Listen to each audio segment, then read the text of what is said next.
Namaste, beautiful YouTube family. Lisa A. Romano here, the Breakthrough Life Coach, and today I received an amazing letter from Miss Jenna, and I wanted to share it with you because it is quite profound, and the young woman is only 21 years old, and it is a testament to the human spirit and the human mind, who we are as human beings, and the fact that we can really overcome some tremendous obstacles in our life once we have a couple of ideas that are really cleared out of the way. So here we go. Dear Lisa, I am 21 years old. I was put up for adoption immediately after I was born. I have lived in 10 different foster homes. I was finally adopted when I was 12 years old by an amazing couple, but no matter how much they tried to love me, I never felt like I was good enough. I had spent so much time being shuffled around from family to family that I never felt safe. I was verbally, emotionally, and sexually abused as well. One of my foster mothers actually told me she only took me in for the money she received to do so. It broke my heart. In one home, I was made to sleep on the floor in a hallway while my foster parents' children slept in their own beds and rooms. The crazy thing is, I used to think it was my fault this all happened to me. I've been following your YouTube videos for a year now, and only because of how you say it like it is was I able to understand that none of this crazy shit was my fault. It's not my fault I was given up for adoption, suffered attachment trauma, never felt safe, lived in survival, or got abused. Literally none of it. I cannot tell you how amazing it is to understand myself and to know why I self-harmed until I was 18 years old. It all makes sense. I make sense. I'm not crazy. I had a belief running that I was not good enough.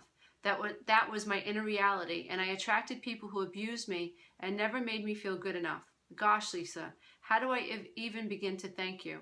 I'm writing to tell you I am in college now, studying my deserving ass off, and I'm going to graduate with great grades. I'm studying to be a journalist. One day I hope to meet you and give you a great big hug. Your words help me. Know me, the real me, and to know that I am enough. Just thought you'd like to know you've helped someone you don't even know. Love, Jenna. So, profound, right? 21-year-old kid. Please don't be offended, Miss Jenna, or anyone who is watching this YouTube video who is that young. I am 52, so someone who is 21 is a child to me, or a young adult, let's put it that way. But to me, you're a kid. Amazing to think that a young woman at this age of 21 years old has discovered that in spite of her past, painful past, that this darling human being, and we're all darling human beings, is enough. That in spite of being tossed around and shuffled around, that in spite of being treated less than, in spite of being used as a source of income, in spite of her feeling like she was undeserving, and in spite of her growing up believing that everything that happened, including her being given up by her mother, was not her fault. That in spite of all of it, she learned to believe that she was enough. Crazy, right? It's amazing to me, and I relate so much to this letter, and I'm sure all of you do too, or many of you do, to this idea that until we wake up, we really believe, many of us believe, that the drama that we have tolerated was our fault, that somehow we were deserving of being abandoned, abused, and criticized. So oftentimes I hear people say, men and women say, that when I was in a narcissistically abusive marriage, I thought that this was the way it was. I didn't think that I had a right to say no. I didn't think that I had a right to question my happiness. Like I wasn't happy and I knew I wasn't happy, but I didn't think I had a right to be happy. I didn't know that I could ask myself, am I happy? What would make me happy? I didn't know. And this becomes a paradigm. And a paradigm is essentially a set of beliefs, a set of ideas. And through repetition, observation, and consistency, of this one belief that we are not good enough. And don't all children think that they're responsible when their parents don't love them? Of course we do. Because in assuming responsibility for it, we think we have some control over it. So if mommy doesn't love me today because, I didn't eat my oatmeal, maybe tomorrow if I'm really, really good, and if I get really, really quiet, and if I stay in my room and I don't ask for too much, maybe tomorrow she'll love me. Maybe tomorrow she'll see me. And so in assuming responsibility for why people are not kind to us or are unable to love us, in assuming responsibility for it, we also believe in some fairy tale idea that we have some control over it, and maybe tomorrow things will be better. And that doesn't end. So we experience this type of magical thinking in our childhoods, and then we attract very similar people to our parents or the adults in our lives. In our childhoods, the adults that were in our lives when we were children, we attract these type of people as adults. And the paradigm unfolds again, very much like a hologram. And here we are attracting people who abuse us, minimize us, torture us, sexually abuse us, chastise us, make us feel like we're not good enough, withdraw from us, berate us for lots of things. And here we go thinking like, well, maybe tomorrow it'll be better. And all I have to do is just show him how much I love him. Maybe if I just stick it out and I let him abuse me, he'll understand what real love is, because his mother left him. I'm not going to leave him. Or, my wife just threw an ashtray at me because she's upset, because she feels abandoned. And so I'm just going to stay here with my head bleeding, and not abandon her, even though she just abused me because her father abandoned her. And, I don't want to reinforce this abandonment issue. So I'm just going to stick around. And these are faulty ideas, and all of these concepts really need to be worked out cognitively. The brain has to understand the idea of enabling someone is not healthy. The brain has to understand that all of us are worthy. The brain has to understand that we are all enough, and that we have the right to question whether or not we're happy. We have the right to question how we were raised. We have the right to compare our childhoods with healthy childhoods. We have that right. We have that right to put the pieces of the puzzle together. We have that right to feel our feelings, to identify our belief systems, and to change the paradigm. We have that right.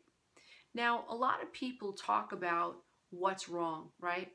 A lot of people talk about, well, the problem is you've got a bad paradigm running, or you've got a bad belief system running. But not a whole lot of people tell us what the hell to do about it. A lot of people say, oh, you're not integrated. But not a whole lot of people tell us, how the hell do we integrate? If I'm afraid to feel my feelings and my brain associates pain with that, then naturally my brain is going to have me run away from my feelings, which leads to self-harm, which leads to drinking, which leads to codependency, which leads to love addiction and porn addiction and dating app addiction. You name it, right? So I think that I hope that as we move forward, those of us on the healing path who discover how to heal, and I mean really heal, I mean get down to the nitty-gritty, what the hell is going on in my mind, and how can I learn to climb out of the paradigm and create a new paradigm, all while I'm learning to feel the feelings that my brain has been designed to avoid. How do I do that? And if you follow my work, you will, and you watch the videos, I have probably about 350 videos on YouTube. This is what I've tried to offer all of you here on YouTube. I've tried to teach you, A, what's wrong, B, that you're enough, C, it's not your fault. It's not you, it's your programming. And what you can do every single day to help dismantle these old paradigms and create new belief systems that are built on sound understandings. So I just want to say thank you to Miss Jenna. And I also want to send a huge shout out to YouTube, a huge shout out to technology. Because without YouTube, Jenna probably would have never found me. And this young woman, with all the paradigms from the past, all those subconscious beliefs from the past, may have consumed her.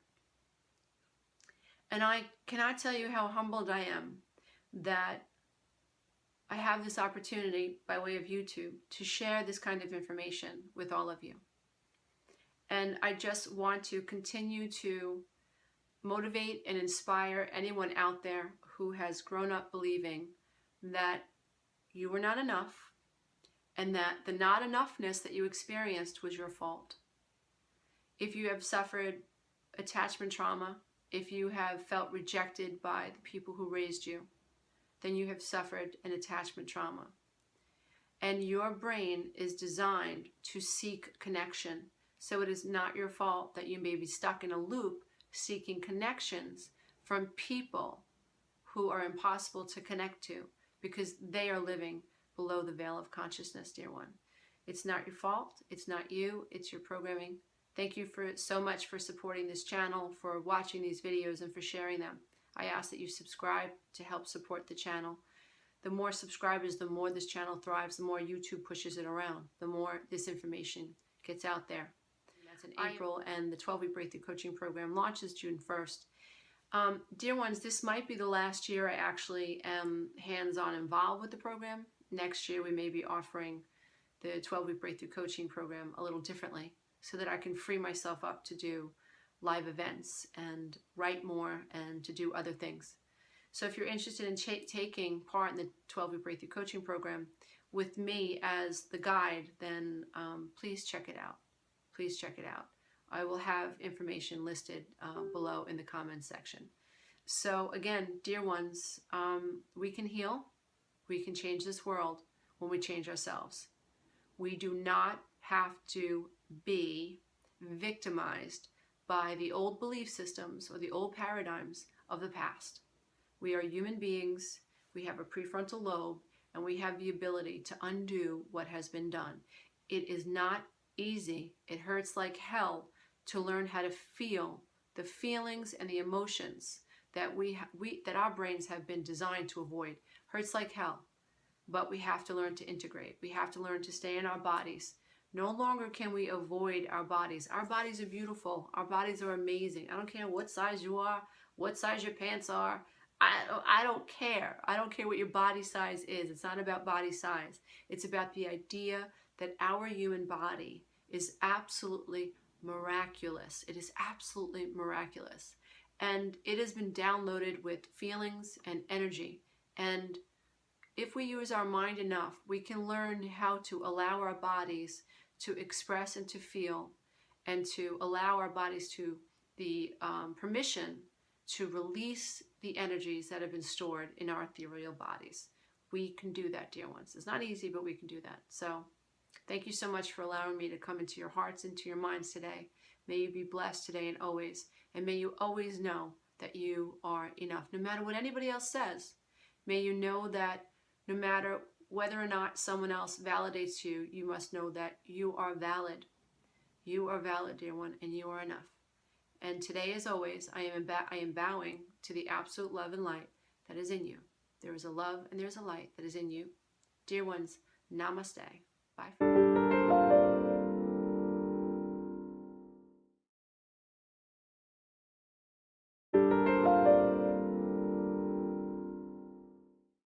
Namaste, beautiful YouTube family. Lisa A. Romano here, the Breakthrough Life Coach, and today I received an amazing letter from Miss Jenna, and I wanted to share it with you because it is quite profound, and the young woman is only 21 years old, and it is a testament to the human spirit and the human mind, who we are as human beings, and the fact that we can really overcome some tremendous obstacles in our life once we have a couple of ideas that are really cleared out of the way.